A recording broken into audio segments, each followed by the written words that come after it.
কলারধনী বাজার মাধ্যমিক বিদ্যালয়ের পক্ষ থেকে অনলাইন ক্লাসে তোমাদের সকলকে স্বাগতম। আমি লিটন চন্দ্র মিস্ত্রি, সহকারী শিক্ষক গণিত।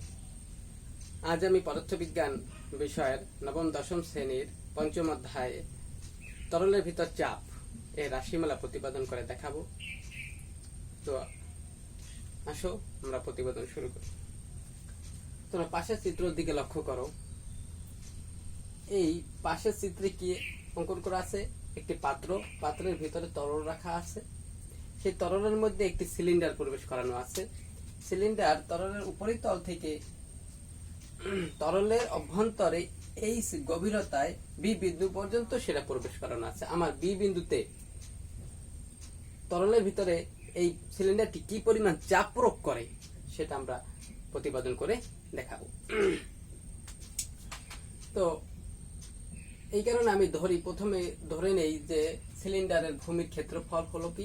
সিলিন্ডারের ভূমির ক্ষেত্রফল এ, আর এই তরলের উপরিতল থেকে বি বিন্দু পর্যন্ত অর্থাৎ গভীরতা বা এই সিলিন্ডারের উচ্চতা, তরলের উপরিতল থেকে বি বিন্দু পর্যন্ত সিলিন্ডারের উচ্চতা বা তরলের গভীরতা, তাও লেখা যাইতো যে বি বিন্দু পর্যন্ত তরলের গভীরতা হলো এইচ। যে তরলের মধ্যে রাখা হলো, যে তরলের মধ্যে আমরা এই সিলিন্ডারটা প্রবেশ করাইছি, সেই তরলের ঘনত্ব রো, আর তরলের ভর দরকার আছে। তো সেটা তরলের ভর এখন লিখলেও হয়, না লিখলেও হয়। তো আমরা জানি তরলের ঘনত্ব কে আমরা সর্বদা কি দ্বারা প্রকাশ করি? রো দিয়ে প্রকাশ করি। তাহলে এখান থেকে আমরা বল নির্ণয় করব যে এই একক ক্ষেত্রফলের উপরে আমরা চাপ কাকে বলে। চাপ, যেহেতু চাপের রাশিমালা, চাপ কাকে বলে? একক ক্ষেত্রফলের উপর লম্বভাবে প্রযুক্ত বলকে চাপ বলে। তাহলে এই বস্তুটা এই একক ক্ষেত্রফলের উপর বা এই ক্ষেত্রফলের উপর কতটুকু বল প্রয়োগ করছে, তাই আমরাকে বলের মান নির্ণয় করতে হবে যে এই ক্ষেত্রফলের উপর এই বস্তুটির প্রযুক্ত বল। এখন এ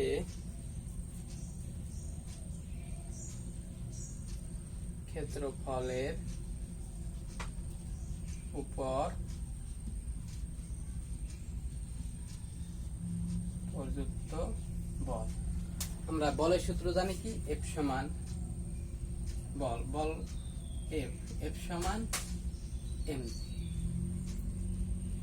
এম হলো তরলের ভর আর জি হলো অভিকর্ষ ত্বরণ। এখন বা এম জি না লিখে আমরা বস্তুর ওজনও লিখতে পারতাম। এখন এম আমরা আবার সূত্র জানি, রো ইকুয়াল এম ভাগ ভি। এম সমান হবে রো ভি। এম সমান কি হবে? Rho V. এম এম সমান রো ভি। আমরা এম সমান এ রো আর ভি গুণ করলাম, হলো এম সমান কি? Rho V. ভি হলো আয়তন, ভি আয়তন। আর আমরা আয়তনের সূত্র জানি, ভি সমান ক্ষেত্রফল গুণ উচ্চতা। ক্ষেত্রফল এবং উচ্চতা যদি গুণ করা হয় তবে হয় কি? আয়তন। তবে আমি ভি এর পরিবর্তে লিখতে পারি এইচ, তাহলে হলো এ এইচ রো জি, এ এইচ রো জি। তাহলে অতএব চাপ পি সমান বল বাই ক্ষেত্রফল। পি সমান কি? বল বাই ক্ষেত্রফল।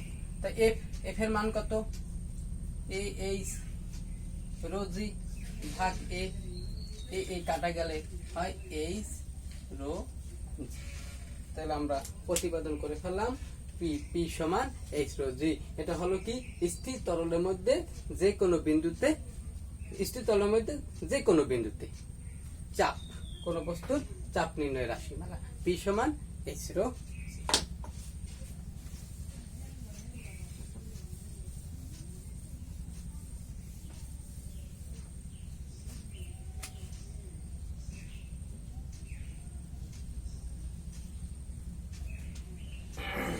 এর দ্বারা বোঝা যায় পি সমান এইচ রো জি। এর দ্বারা কি বোঝায়? যদি আমরা রো এবং জি কে যদি আমরা ধ্রুবক মনে করি, রো যদি আমরা কি মনে করি? ধ্রুবক, আর জি কেও যদি আমরা দুর্বক মনে করি তাহলে আসবে পি প্রপোর্শনাল টু এইচ। অর্থাৎ গভীরতা যত বাড়বে চাপের মান তত বাড়বে। অর্থাৎ গভীরতা যত বাড়বে চাপের মান তত বাড়বে। যেমন আমি যদি একটা পাত্র নেই, সেই পাত্রের মধ্যে যদি আমি কি নেই, পানি নেই, আমি যদি 3টা ছিদ্র করি, তো এখানে এইটুকু উচ্চতা হয়েছে, যদি আমি h1 ধরি, এই হইতে এইটুকু যদি উচ্চতা আমরা h2 ধরি, আর এই হইতে এইটুকু উচ্চতা যদি আমরা h3 ধরি, তাহলে আমরা দেখি গভীরতা সবচেয়ে বেশি কোন নলের, 1 নং নলের, না 2 নং, না 3 নং। হ্যাঁ, দেখতেই পাইতেছে যেহেতু 3 নং নলের গভীরতা বেশি, তাই পানি একটু দূরে গিয়ে পড়বে। অর্থাৎ চাপ বৃদ্ধি পাবে, উচ্চতা বৃদ্ধি পেয়েছে, চাপ বৃদ্ধি পাবে, ফলে তরল দূরে গিয়ে পড়বে। 2 নং ছিদ্র দিয়ে আর একটু কাছে পড়বে, 1 নং ছিদ্র দিয়া তরল অনেক পাত্রের কাছে পড়বে। অর্থাৎ চাপ কম। তো 1 নং ছিদ্রে চাপ কম, কারণ গভীরতা কম। 2 নং ছিদ্রের গভীরতা একটু বেশি, তাই চাপ মান একটু বেশি, ফলে তরল একটু দূরে গিয়ে পড়লো। 3 নং ছিদ্রে চাপের মান আরো বেশি, অর্থাৎ গভীরতা আরো বেশি, ফলে চাপের মান আরো বেশি, তাই তরল আরো দূরে গিয়ে পড়বে। তো এ দ্বারা বুঝাইলো গভীরতা বাড়লে চাপ বাড়ে। যদি আমরা এইচ এবং জি কে দুর্বক মনে করি, এইচ এবং জি কে যদি দুর্বক মনে করি, তাহলে আমরা আসবে কি, তাহলে আসবে পি প্রপোর্শনাল টু রো।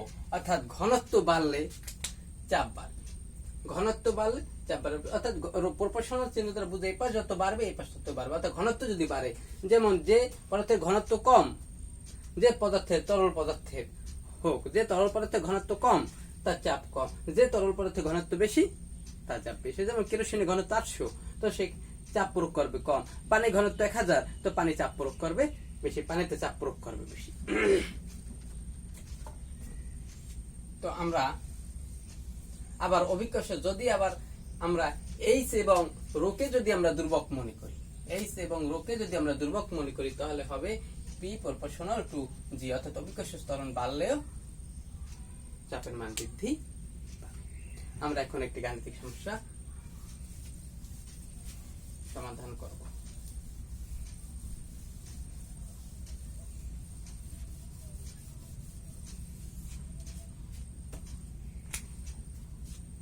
সূত্র শিখলাম পি সমান এইচ রো জি, পি সমান এইচ রো জি।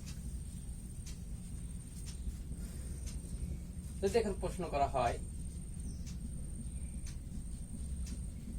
স্থির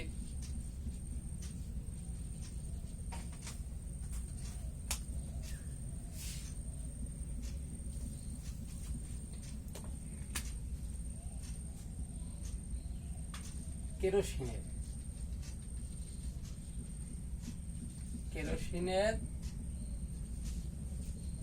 উপরিতল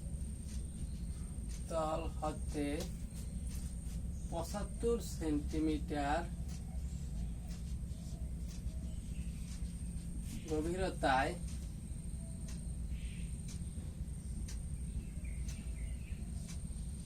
কোন বিন্দুতে চাপ নির্ণয় করো।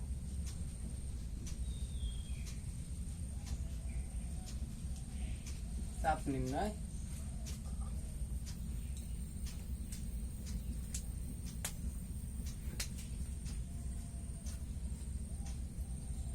তো কেরোসিনের ঘনত্ব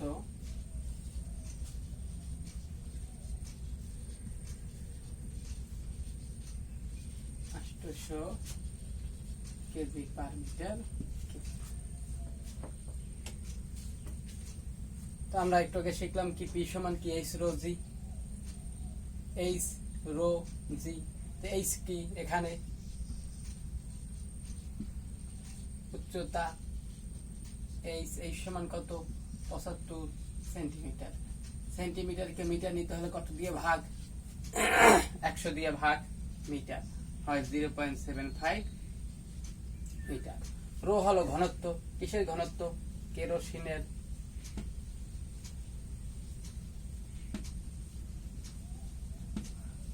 রো সমান কত, 800 কেজি পার মিটার কিউব, কারণ ঘনত্বের একক KG per metre cube.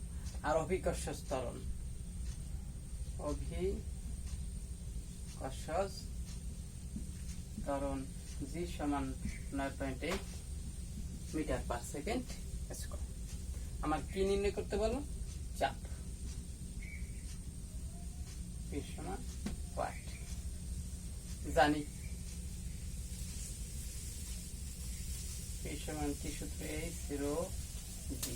H এর মান কত? রো এর মান কত? G এর মান কত? চাপের একক কি? প্যাসকেল। কত গুণ করলে কত হয়? 5880।